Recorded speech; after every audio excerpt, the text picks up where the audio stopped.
Ikinagulat ng lahat ang ginawa ng China dahil ito ay nagpakawala ng isang intercontinental ballistic missiles. Naganap ito noong Miyerkules at sinasabing isinagawa ito malapit sa Pacific Ocean na malapit lamang sa Pilipinas. Bakit nila ito ginawa? At ano ang magiging epekto nito sa buong rehiyon? Ating aalamin. Ang China ay nagsagawa ng isang pagpapakawala ng Intercontinental Ballistic Missile (ICBM) sa Pacific Ocean na nagpapakita ng kanilang kakayahan sa nuclear weapons at nagpapadala ng isang malinaw na mensahe sa mundo. Ang pagsubok na ito ay hindi lamang isang regular na pagsasanay, kundi isang pagpapakita ng lakas at determinasyon ng China sa gitna ng tumitinding tensyon sa rehiyon. Ang pagpili ng Pacific Ocean bilang lugar ng pagpapakawala ay hindi aksidente. Ito ay isang direktang mensahe sa US at sa mga kaalyado nito sa rehiyon na nagpapakita ng kakayahan ng China na atakihin ang mga ito mula sa malayo. Ang pagsusulit ay naganap din sa panahon ng magkasanib na pagsasanay ng hukbong dagat ng China at Russia na nagpapakita ng lumalaking alyansa sa pagitan ng dalawang bansa. Gayunpaman, ang pagtugon ng US ay nagpapakita ng kanilang pag-aalala. Bagamat sinabi ng Pentagon na nakatanggap sila ng abiso mula sa China, ang ganitong gawain ay nagpapakita ng lumalaking kapangyarihan ng China at ang kanilang determinasyon na maging isang mas malaking puwersa sa mundo ay talagang dapat seryosohin. Subalit, ano muna ang Intercontinental Ballistic Missile? Hindi ito normal na missile na naiisip mo dahil ito ay sobrang lakas at sobrang laki ng kayang maabot to the point pa nga na kaya nitong tumawid sa pagitan ng isang kontinente. Ganon ito kadelikado. Ang Intercontinental Ballistic Missile, ICBM, ay isang uri ng ballistic missile na may saklaw na higit sa 5,500 kilometro o 3,400 milya. Ito ay pangunahing dinisenyo para sa paghahatid ng mga nuclear warheads, ngunit maaari ring magdala ng mga conventional, chemical at biological na armas. Karamihan sa mga modernong ICBM ay may kakayahang magdala ng Multiple Independently Targetable Re-entry Vehicles, MIRVs, na nagbibigay daan sa isang missile na tumama sa iba't ibang target. Ang mga ito ay may bilis na umaabot sa 7 kilometro bawat segundo sa kanilang pagpasok sa atmosphere na nagpapahintulot sa kanila na tumama sa target ng mabilis at may mataas na accuracy. Sa kabilang banda, ang Intercontinental Ballistic Missile, ICBM, ng China, partikular ang DE-41, ay may saklaw na 12,000 hanggang 15,000 kilometro 7,400 hanggang 9,300 milya. Kamakailan, naglunsad ang China ng ICBM sa karagatang Pasipiko bilang bahagi ng kanilang regular na pagsasanay na naglalayong suriin ang kakayahan ng kanilang mga armas at ang kahusayan ng mga tropa. Bakit ito pinakawalan? Ang paglulunsad ay naganap sa gitna ng tumitinding tensyon sa rehiyon, lalo na sa pagitan ng China at mga alyado ng US. Ang hakbang na ito ay maaaring ituring na mensahe sa US at mga kaalyado nito na nagpapakita ng determinasyon ng China na ipakita ang kanilang puwersa at modernisasyon ng militar. Ang missile na may dummy warhead ay bahagi ng taunang pagsasanay ng People's Liberation Army Rocket Force at inilarawan bilang isang routine arrangement na hindi nakatuon sa anumang partikular na bansa. Subalit, may malaking pahiwatig pa rin ito sa kanilang mga kalaban tulad ng Amerika at mga kanluranin. Tila ba sinasabi ng China na kaya nilang magsagaw ang ganito test missile at kaya nilang ilabas ito nang hindi nalalaman ng iba. Ibig sabihin, marahil sa hinaharap, sinusubukan talaga ng China na gamitin ito para sa isang napipintong digmaan. Kung babalikan ang nakaraan noong 1989, sinubukan ng China ang kanilang unang intercontinental ballistic missile, ICBM, ang DF-5 mula sa Jiuquan Satellite Launch Center sa hilagang kanlurang bahagi ng bansa na umabot sa higit 8,000 kilometro, 5,000 milya, patungo sa Timog Pasipiko.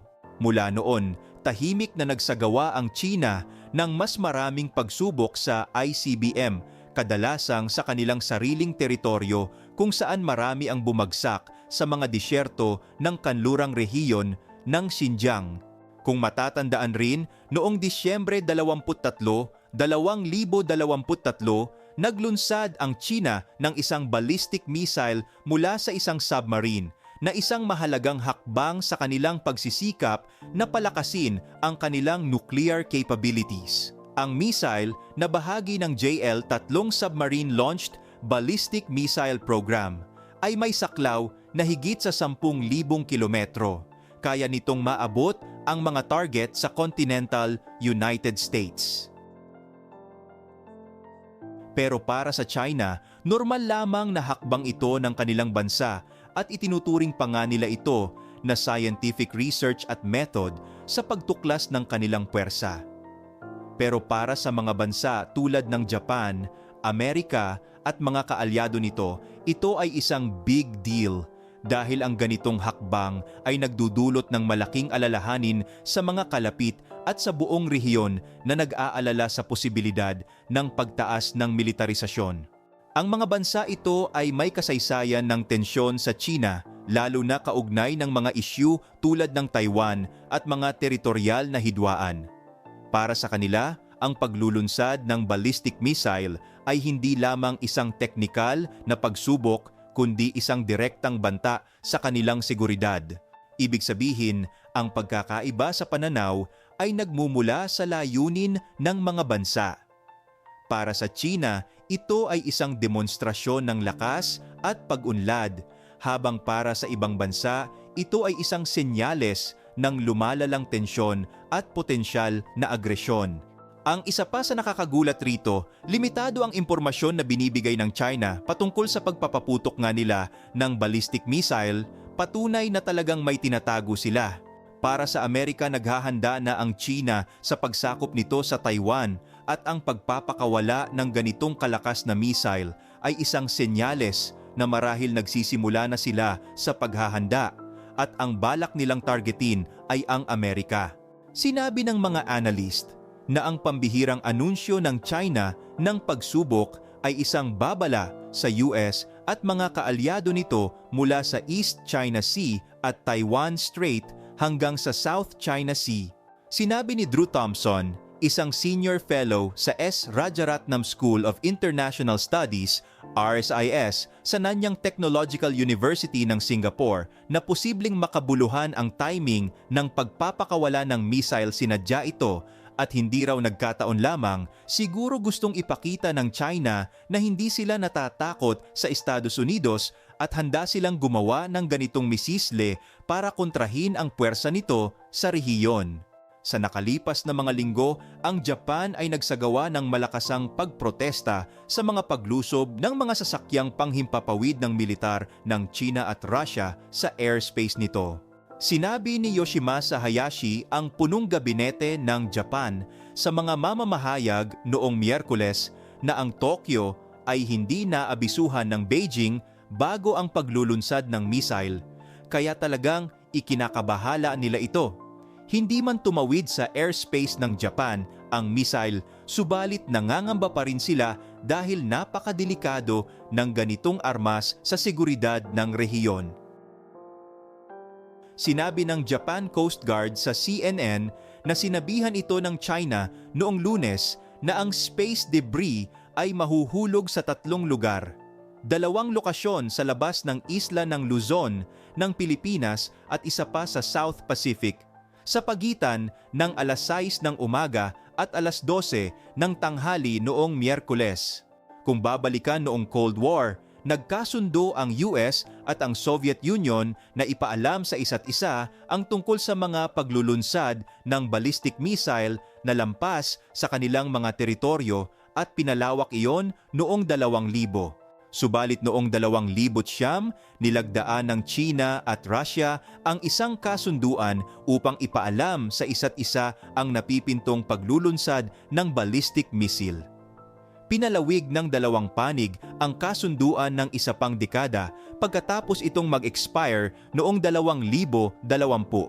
Ibig sabihin mga kaalam, ang China sa ilalim ng pamumuno ni Xi Jinping ay nagpapakita ng isang malakas na determinasyon na palakasin ang kanilang mga kakayahan sa nuklear.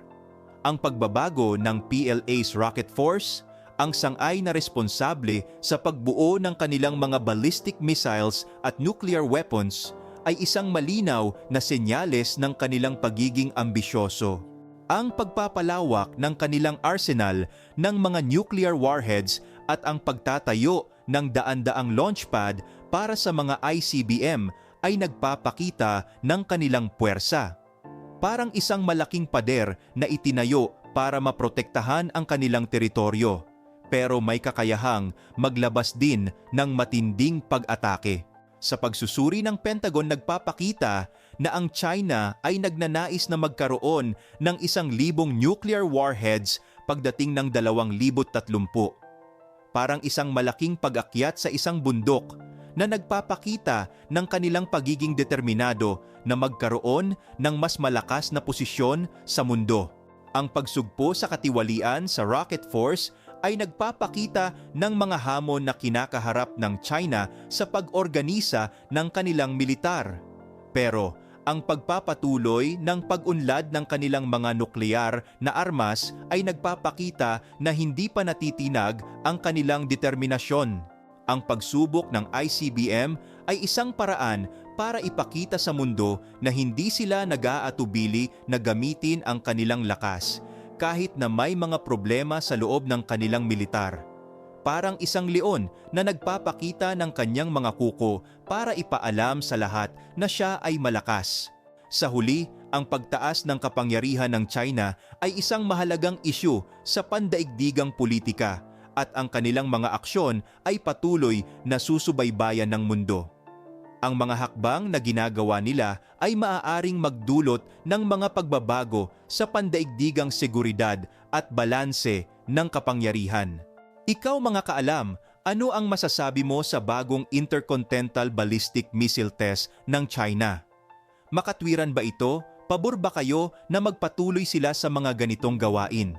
Comment down below ang inyong mga opinyon.